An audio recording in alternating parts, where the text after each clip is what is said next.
नमस्कार। About India channel में मैं अनिल केसी आपका हार्दिक स्वागत करता हूं। अबाउट इंडिया चैनल का वास्तविक उद्देश्य भारत की संस्कृति, भारत की विरासत से आज की युवा पीढ़ी को परिचय कराना है। और इस विरासत के अंतर्गत आज हम लोग जो है वह एक मंदिर के बारे में चर्चा करने जा रहे हैं, जो अपने आप में एक अद्भुत और कई जो है वह मामलों में अद्भुत है, जिसका नाम है बृहदेश्वर मंदिर। इस बृहदेश्वर मंदिर के बारे में हम लोग संक्षिप्तता से जानने का प्रयास करें।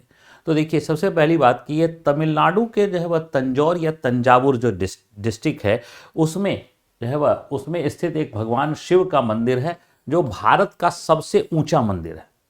और यही वो मंदिर है जो भारत का सबसे, यहाँ पर आप देख सकते हैं कि ये मानव की आकृति है, और ये जो है वह इसके हिसाब से जो है वह आप देख सकते हैं कि ये कितनी इसकी अधिक ऊंचाई जो है वह है।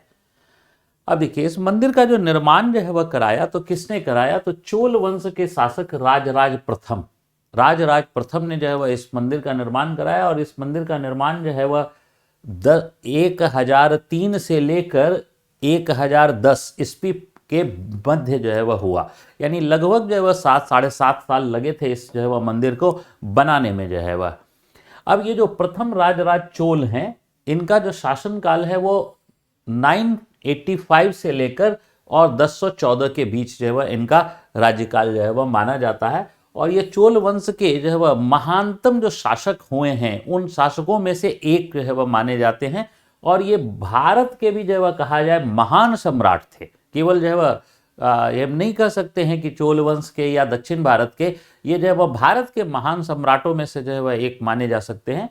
और इन्होंने जो है वह चोल साम्राज्य का विस्तार भारत से बाहर भी किया था। और जैसे इसमें मालदीव या फिर श्रीलंका, इनको जो है वह भारतीय साम्राज्य का हिस्सा जो है वह बनाया था, और वहाँ कल्याणकारी शासन की स्थापना की थी। केवल एक होता है साम्राज्य की स्थापना शोषण के लिए, या शोषण के लिए नहीं बल्कि कल्याण के लिए जो है वह कल्याणकारी राज्य की स्थापना की।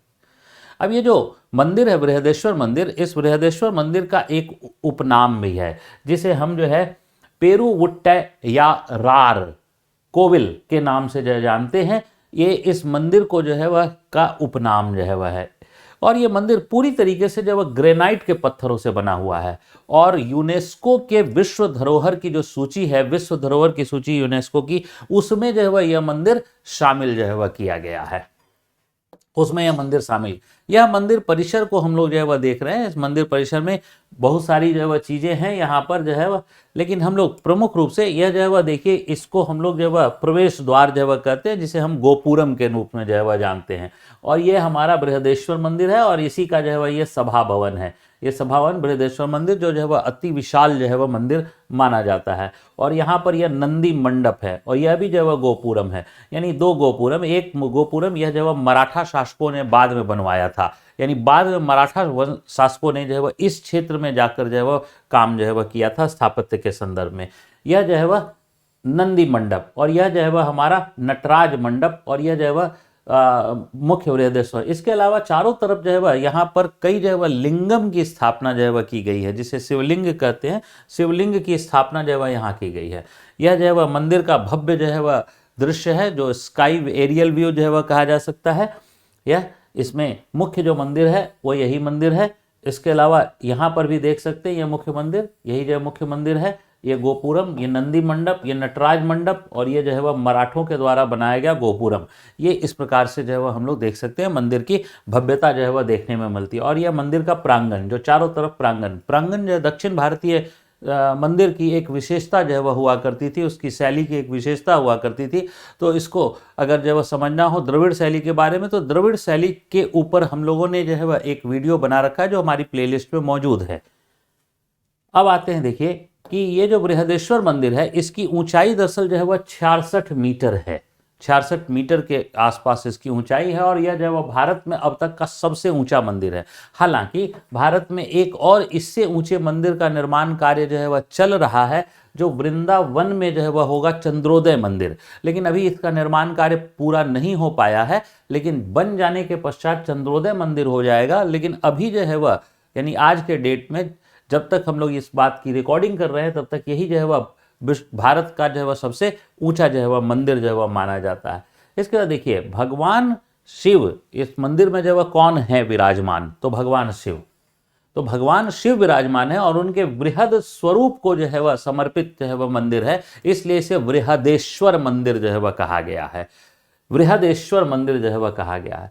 और इसमें जो नंदी की जो है वह विशाल प्रतिमा जो है वह स्थित है, नंदी की अत्यधिक विशाल प्रतिमा स्थित है। इस विशाल प्रतिमा की लंबाई जो है 6 मीटर, विड्थ जो है 2.6 मीटर और हाइट जो है वह 3.7 मीटर, और यह भी एक ही प्रस्तर से बनी हुई है। तो अपने आप में जो है वह ये नंदी जो है वह एक प्रस्तर से बना हुआ है, यह जो है वह अपने आप में बहुत अद्भुत है। यह जो है वह देखिए मंदिर जो है वह अत्यधिक विशाल और ऊंचा, जिसमें जो है वो एक मानव की आकृति ये है। अब आप इसी से मंदिर की जो है वह ऊंचाई का अनुमान कर लें। अगर सामान्य भाषा, अति सामान्य भाषा में जो है वह समझना हो तो लगभग जो है वह एक 21 मंजिल इमारत, जितनी 21 मंजिल इमारत होती है उस 21 मंजिल इमारत के बराबर ये मंदिर की ऊंचाई है। इसका जो है वह शिखर, यह जो है वह नंदी है जो एकाश्म पत्थर से बना हुआ है और अत्यधिक विशाल है। इसकी 3.7 मीटर यानी लगभग 14 फीट के आसपास जो है इसकी ऊंचाई जो है वह मानी जाती है। इसका देखिए इस मंदिर के जो है वह शीर्ष पर, शिखर पर, जो शिखर की बात हम लोग कर रहे थे, शिखर, इस शिखर पर जो है वह एक कलश की स्थापना की गई है। इस पर एक कलश की स्थापना की गई है और यह कलश जिस पर स्थापित किया गया है वह भी एकाश्म पत्थर से बना हुआ है। पहले फैक्ट बता रहा हूं, उसके बाद हम लोग इस पर चर्चा करेंगे।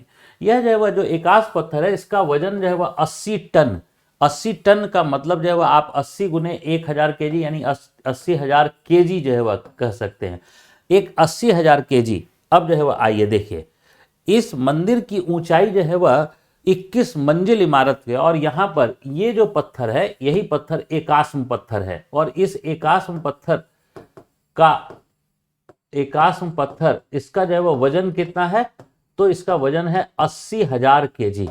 अब यह आश्चर्य की बात है कि एक 80,000 केजी वजन के पत्थर को इतनी ऊंचाई पर स्थापित कैसे किया गया, वो भी आज से 1000 साल पहले।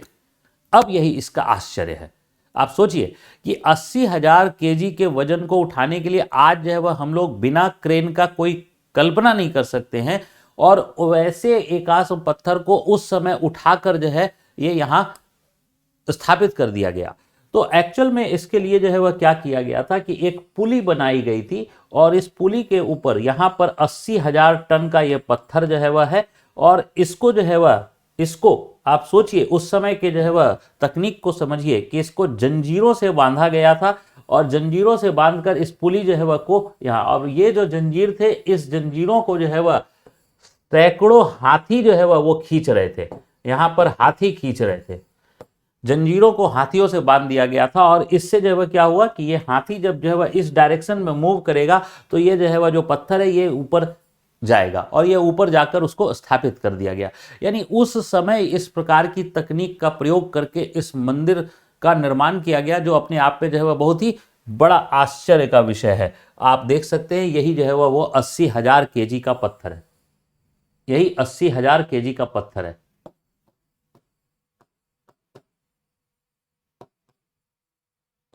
जो अपने आप में जो है वह आश्चर्य है। और उसके बाद भी जो है इस 80,000 केजी के पत्थर में कोई पत्थर नहीं है, बल्कि उसमें कलाकृति जो है वह अंकित है। उसमें जो है वह बहुत अच्छे से जो है वह उसको उकेरा गया है, बहुत सारे जो है वह ईश्वर और जो है वह फूल पत्तियों को और इन सब चीज़ों को जो है वह उकेरा गया है।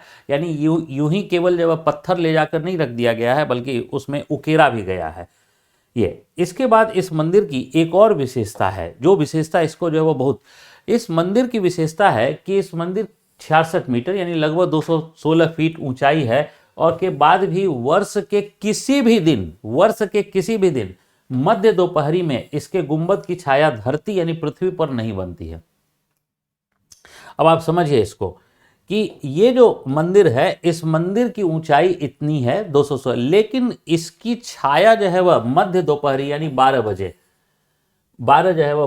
PM में, दोपहर में इसकी छाया कभी भी जो है वह पृथ्वी पर जो है वह, इस धरती पर जो है वह नहीं बनती है।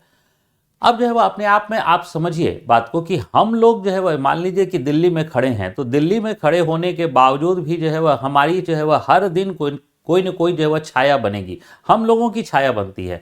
हम लोगों की हाइट जो है वह 5.5 फीट से जो है वह मानव की एक जो हाइट होती है 5.5 से 6 फीट के मध्य जो है वह सामान्यतः होती है, और जो है उनकी छाया बनती है। लेकिन ये 216 फीट ऊंचा होने के बाद भी जो है वह इसकी छाया जो है वह धरती पर नहीं बनती है। आश्चर्य की बात है। तो दरअसल इसकी छाया नहीं बनती है तो कहाँ छाया बनती है? तो इसकी छाया इस पूरे जो है वह इसकी शिखर की छाया जब इसके इसी शिखर पर बनती है, यानी इसकी जो छाया बनेगी वो इसी पर बनेगी पूरे सालों भर जो है वह। हाँ ठीक है, सुबह और शाम की बात मैं नहीं कर रहा हूँ। सुबह और शाम जब जो है सन जो है वह लोअर होराइजन में होता है तब तो छाया बनती है, लेकिन अपर होराइजन में यानी कि जब जो है वह मध्य दोपहरी में सूर्य जो है वह की किरण जो है वह ऊपर होती है सिर पर, तब जो है इसकी छाया कभी भी नहीं बनती है। जबकि जब एक मानव की, एक इंसान की छाया जो है वह बनती है, लेकिन इसकी छाया जो है वह नहीं बनती है। यानी एक इंसान है, इस इंसान की छाया बनेगी और इसकी छाया जो है वह नहीं। एक इंसान खड़ा है यहां पर, यहीं पर, तो इसकी छाया बनेगी, लेकिन जो है वह इसकी छाया जो है वह नहीं बनेगी। ये अपने आप में आश्चर्य का विषय है। तो इसमें जो सूर्य के एंगल ऑफ इंक्लाइनेशन है, जो आपतन का कोण है, उस आपतन के कोण की गणना की गई और उसके बाद इसकी चौड़ाई इतनी रखी गई है, यानी इस मंदिर का जो आधार है, इस आधार की चौड़ाई जो है वह इतनी रखी गई कि अगर इसकी छाया जो है वह बने भी तो यहीं पर बने, इसकी छाया बने तो यहीं पे बने, इसकी छाया बने तो यहीं पे बने। तो इसका मतलब है इस चौड़ाई कितनी की जानी चाहिए, इसकी गणना उसके हाइट के और प्रत्येक दिन की गणना की गई होगी, और प्रत्येक दिन की गणना करने के पश्चात जो है वह इसके हाइट को कि कितना इसका जो है वह आधार रखा जाए ताकि इसकी छाया इसी के ऊपर जो है वह बने। इस प्रकार के ज्यामिति का जो है वह इस्तेमाल जो है वह किया गया था। और ये जो है वह जो ज्योमेट्री है, ये ज्योमेट्री हम लोगों को उस समय जो है वह देखने को मिलती है। ट्रिगोनोमेट्री भी जो है वह इसमें कहा जा सकता है, देखने को मिलती है। इस प्रकार की जो है वह स्थिति उस समय के काल में, उस समय के जो है वह मंदिर में हम लोगों को देखने को मिलती है। यही वजह है कि यह मंदिर अपने आप में जो है वह एक बहुत ही अद्भुत मंदिर के रूप में जो है वह माना जाता है। अब यह मंदिर जो है, इस मंदिर में जो पत्थर रखे गए, ग्रेनाइट पत्थर, वो सब इंटरलॉकिंग सिस्टम से जो है वह जोड़े गए हैं। यानी एक जो है वह खांचा, एक पत्थर है, पत्थर के अंदर जो है वह खांचा एक पत्थर है। अब ये पत्थर के अंदर जो है वह क्या किया गया, तो इसके अंदर जो है वह एक खांचा बनाया गया और इसके ऊपर दूसरा पत्थर जो है वह इसमें जोड़ दिया गया। यानी इसमें जो दूसरा पत्थर जोड़ा गया, अब इसमें इसके अंदर जो है वह ये खांचा, इस खांचे को ए को यहाँ पर ए में जो है वह क्या किया गया, फिट किया गया। इसी को इंटरलॉकिंग कहते हैं। और इंटरलॉकिंग करके जब अब ये दूसरा पत्थर है, इस दूसरे पत्थर को इसके ऊपर रख दिया गया। इस प्रकार से इंटरलॉकिंग मेथोडोलॉजी से जो है वह इस पूरे जो है वह भवन को बनाया गया, जो अपने आप में काफ़ी जो है वह मजबूत जो है वह बनता है। इसमें कोई किसी चूने या गारे का इस्तेमाल जो है वह नहीं किया गया है। इसके आंतरिक जो भाग है मंदिरों के, मंदिर के आंतरिक जो सीलिंग है, उसमें जो है वह प्राकृतिक रंगों से सज्जा जो है वह की गई है और 1000 साल के बाद भी आज वो प्राकृतिक रंग मौजूद हैं। यह जो है वह, इसके बाद जो है इस मंदिर की दीवारों पर कई अन्य देवी देवताओं की प्रतिमाओं को स्थापित किया गया है, या कई जो है वह नृत्य करते हुए जो है वह मुद्राओं में जो है वह नृत्य करते हुए मुद्राओं में नर्तकियों की प्रतिमा को भी स्थापित जो है वह किया गया है।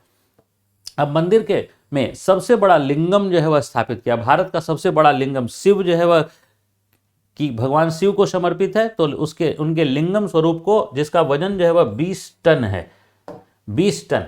इसके बाद नटराज जो है वह, जो पीतल के नटराज हैं, हम लोगों को जो आजकल हम लोग अपने घरों में एंटिक पीस के रूप में पीतल के नटराज रखते हैं, उनके जो शिव का मूल रूप है वो यहीं सी मंदिर से जुड़ा हुआ है, जो नटराज मंडप में जो है वह स्थापित जो है वह था। इसके बाद मंदिर में कई भूमिगत गुप्त मार्ग है। इस मंदिर के अंदर कई भूमिगत गुप्त मार्ग हैं जो सीधे जो वह किसी दूसरे मंदिर से जुड़ जाते हैं, शहर के किसी दूसरे कोने में जुड़ जाते हैं। इसका मतलब है कि इस अंदर से जब वह टनल बनाए गए हैं, एक मंदिर है और मंदिर के अंदर जो है टनल बनाकर जो है दूसरे जो है मंदिरों में जोड़ दिए जाते हैं। और इसकी बाह्य दीवारों पर भरतनाट्यम के 81 मुद्राओं को जो है पत्थरों में जो है अंकित किया गया है। अब आप समझिए, देखिए कि जो है टनल जो बनाए गए हैं वो, यानी कि ये जो है वह शहर है और शहर में कई और मंदिर है। तो मान लीजिए कि यहाँ पर कोई मंदिर है, तो यहाँ से एक भूमिगत टनल जो है वह गया हुआ है जो इस मंदिर को जोड़ दिया। यहाँ पर कोई एक जो है वह मंदिर है, तो इसमें भूमिगत टनल से जो है इस मंदिर को जोड़ दिया गया। ये जो है वह इस प्रकार के जो है वह यहाँ पर बनाए गए हैं। इसके बाद जो है वह हम लोग बात कर रहे थे इसके कुछ अब देखिए ये जो है वह हमारा जो है वह गोपुरम जो है वह यही जो है वह बना हुआ है, जिसे हम लोगों ने कहा था प्रवेश द्वार। ये जो है वह मंदिर का प्रवेश द्वार है, जो गोपुरम जो है वह है के रूप में। और ये जो है वह देखिए कि यहाँ पर जो है वह जो बृहदेश्वर टेम्पल के जो है वह वाह्य हिस्से है, उस वाह्य हिस्से में जो है वह यहाँ पर कुछ नर्तकियों की मूर्तियां भी स्थापित की गई हैं। जैसे मैंने कहा था भरतनाट्यम, इसका मतलब भरतनाट्यम आज से 1000 साल पहले भी यह डांस जो है वह होता था। इसकी जो है वह प्रमाण हमें एक कहा जाए पुरातात्विक प्रमाण जो है वह हमें प्राप्त हो जाते हैं। तो भरतनाट्यम के बारे में अगर जो है वह जानना हो तो हमारे जो है वह वीडियो पर, हमारे चैनल पर इसकी वीडियो जो है वह उपलब्ध है भरतनाट्यम के जो रूप में, जो डांसेस जो है वह इन इंडिया, इस प्रकार का जो प्लेलिस्ट है उसमें देख सकते हैं। इसके बाद जो है वह देखिए ये भी जो है वह नर्तकियों की जो है वह अलग अलग करती हुई मुद्राएं जो है वह है। और ये जो है वह लिंगम, जो कहा जाए 20 टन जो है वह इसका वजन है, यह जो है वह यही लिंगम जो है वह, जिसमें आप देखिए कि पुजारी और उनके लिंगम की हाइट जो है वह आप इसी से अंदाजा लगा सकते हैं कि कितनी जो है वह अधिक जो है वह हाइट जो है वह होगी। और ये जो है वह आंतरिक, जिसमें आंतरिक भवन में कई जो है वह और जो है वह लिंग की स्थापना की गई है। मैंने बताया था कि उसके चारों तरफ जो है वह कई और लिंग की स्थापना, और मराठों ने इस लिंग की स्थापना कर दी थी। लेकिन जो है वह यहाँ पर आंतरिक सज्जा में जो है वह ये जो आंतरिक सज्जा की गई है उस समय के प्राकृतिक रंगों से, वो भी जो है वह आज जो है वह मौजूद दिखाई जो है वह देता है। तो बृहदेश्वर मंदिर के बारे में हम लोग संक्षिप्तता से जानकारी जो है वह यहीं तक रखते हैं। फिर मिलेंगे हम लोग किसी नवीन श्रृंखला में, तब तक के लिए आप सभी को धन्यवाद। जय हिंद।